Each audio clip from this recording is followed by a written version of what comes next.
안녕하십니까. 이단하루 마라톤 연습편입니다. 자, 오늘은 전족부 착지, 프론트 착지라 그러죠. 자, 그리고 미드풋 착지, 중간발 착지라고 이야기하죠. 자, 어떨 때 전족부 착지, 어떨 때 미드풋 착지, 이걸 사용하는지 말씀드리겠습니다. 먼저 제가 22년 전에 아마 우리나라에서 가장 먼저 미드풋 착지와 전족부 착지에 대해서 일반 회원들한테 가르쳤습니다. 왜? 제가 족저근막염이 와가지고 수술을 받아야 될 상황이 왔어요. 근데 그 당시에 우리나라는 족저근막염 수술을 할 수 있는 의술이 좀 약했어요. 그래서 일본으로 가야 돼요. 그래서 제가 운동을 그만뒀습니다. 그래서 뒤꿈치 착지, 힐 착지가 아닌 이 앞발 내지 중간발 착지를 하니까 달리기가 되었습니다. 자, 그러면은 어떻게 하면은 이게 통증 없이 달리기를 할 수 있나? 그걸 제가 말씀드리겠습니다. 자, 100m, 200m, 300m, 400m 짧은 단거리 선수들, 특히 중거리도 마찬가지예요. 중거리 선수들 때 보면은 800, 1500m, 3000m 이렇게 뛰는 분들, 그런 선수들은 보면은 스파이크 신고 착지가 앞발만 사용하고 갑니다. 뒤꿈치가 안 닿고 갑니다. 그런데 중장거리, 장거리 그러죠. 5000m, 1000m. 그 선수들은 힘이 짧은 것이 신죠. 자, 그거는 중간발 착지를 해도 됩니다. 근데 전족부와 중간발 착지를 하는 방법을 말씀드리는 겁니다. 자, 전족부 착지를 하는 경우에는 이 발을, 우리가 보통 발을 듭니다. 들었죠? 들고 그대로 찍어야 돼요. 찍으면은 결국은 발이 이렇게 떨어집니다. 그 상태에서 그대로 딛고 가는 거예요. 근데 대부분 사람들이 보면은 발을 이렇게 여기서 찍어줘야 돼. 들어서 찍어야 되는 상황에서 찍지 않고 나가버립니다. 자, 그러면은 뒤꿈치 착지, 힐풋 착지가 됩니다. 근데 아주 빠른 마스터제 상위권이나 아니면은 엘리트 선수들은 분명히 뒤꿈치로 떨어지는 것처럼 보이는데 여기서 보세요. 그대로 떨어지잖아요. 이렇게 떨어지지 않고 떨어지면서 발이 한 번 더 나갑니다. 근데 마지막에 지면에 닿기 직전에 다시 이렇게 앞발 착지가 되는 거예요. 이 슬로우 모션으로 유심히 보면은 잘 뛰는 선수들의 공통적인 특징은 여기서 발이, 보통 일반 사람들은 전족부 착지라 그러면은 여기서 들어서 그대로 내리는 경우가 대부분입니다. 근데 특급 선수들은 발을 여기서 멈춘 상태에서 멈추지 않고 한 번 더 툭 나가요. 그 대신에 떨어지기 직전에 발이 이 상태에서 살짝 바뀌는 거예요. 그거는 정말로 달리기를 숙련돼 가지고 아주 잘 뛰는 선수들에 한해서 그런 경우가 생기는 거고, 우리 일반 마스터들은 전족부 착지, 앞발 착지를 한다 그러면은 어떻게 해야 됩니까? 그냥 그런 상태에서 그냥 찍어내려야 돼요. 찍어주면은 그 다음 발이 동작이 점프가 되면서 또 나갑니다.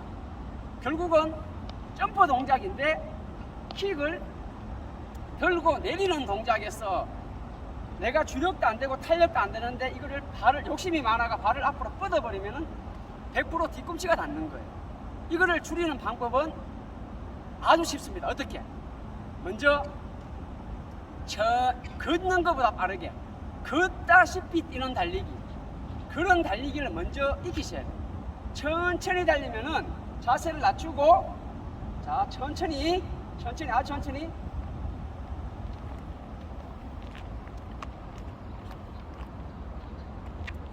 앞발 착지가 됩니다. 앞발 착지가 되기 때문에 내가 천천히 달렸을 때는 앞발 착지가 되고, 이 상태에서 천천히 달리는 게 됐을 때 그 동작을 그대로 빠르게 갔을 때도 연결이 되는 거예요. 어떤 의미인지 알겠죠? 천천히 가는 것도 안 되는데 빨리 가는 것이 된다? 그거는 있을 수 없어요. 그러니까 먼저 내가 천천히 달려보고 내가 원하는 전족부 착지, 프론트 착지가 나왔을 경우에는 내가 그 리듬을 그대로 이어가 보는 거예요. 그러면은 그 리듬이 살아있어요. 뭐든지 조깅이 돼야지 다른 연결이 되는 거예요. 아시겠죠? 그리고 자, 전족부 착지 또 여기와 미드풋 착지 똑같아요. 중간발 착지는 무슨 차이냐면은 말 그대로 앞발만 떨어지는 게 아닌 약간 발이 중간발이 떨어지는 그런 형태인데 복잡하게 생각할 필요 없어요.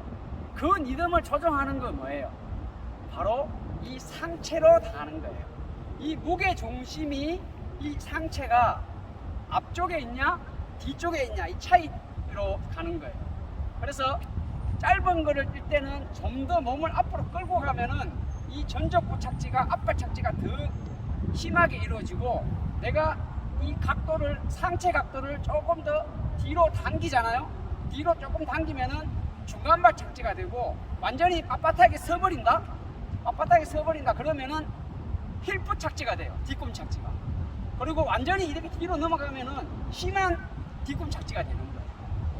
그 착지를 만드는 과정은 결국은 내 상체의 각도에 의해서 발이 달라진다. 그리고 그 리듬을 연결할 때 발을 자꾸 차려고 하지 말고 들었으면은 내리려고 해야 된다. 이 개념만 정확하게 아시면은 자, 전족부 착지, 미드풋 착지, 힐풋 착지의 개념이 정확했습니다. 내가 짧은 종목 들 때는 기울기를 더 가지고 더 많은 아킥을 사용하셔야 되는 거예요. 종목에 맞는 착지를 하는 것이 결국은 달리기를 좀 더 빨리 할 수 있는 방법입니다. 그래서 우리가 영상에 보면은 세계적인 선수들 달리기 폼을 그대로 따라하고 싶어 하지만은 우리는 마스터즈예요. 근데 탄력이라든가 모든 게 안 돼요. 자세를 비슷하게 흉내낼 수는 있지만 똑같이 하려고는 하지 마십시오. 아시겠죠? 그러면은 똑같이 하려다 보면은 여러분들은 무조건 이 힐프 착지가 될 거예요. 그래서 그거를 개념을 잡고 달리기를 하시면은 이 착지 처음부터 너무 욕심내지 마시고 천천히 달리면서 자세를 잡으세요. 빨리 달리면서 자세 잡는 거는 절대 안 돼요. 이게 핵심 맹점이에요. 천천히 달리면서 잡자. 그리고 들어서 바로 내리자. 그리고 상체 각도를 앞으로 밀고 당기는 역할에 따라서 나의 이 착지가 완전히 달라진다. 그 개념만 확실하게 인식하고 달리기를 하시면은 달리기의 기록도 좋아지고 자세도 좋아지고 자, 모든 것이 결과적으로 좋아지는 거예요.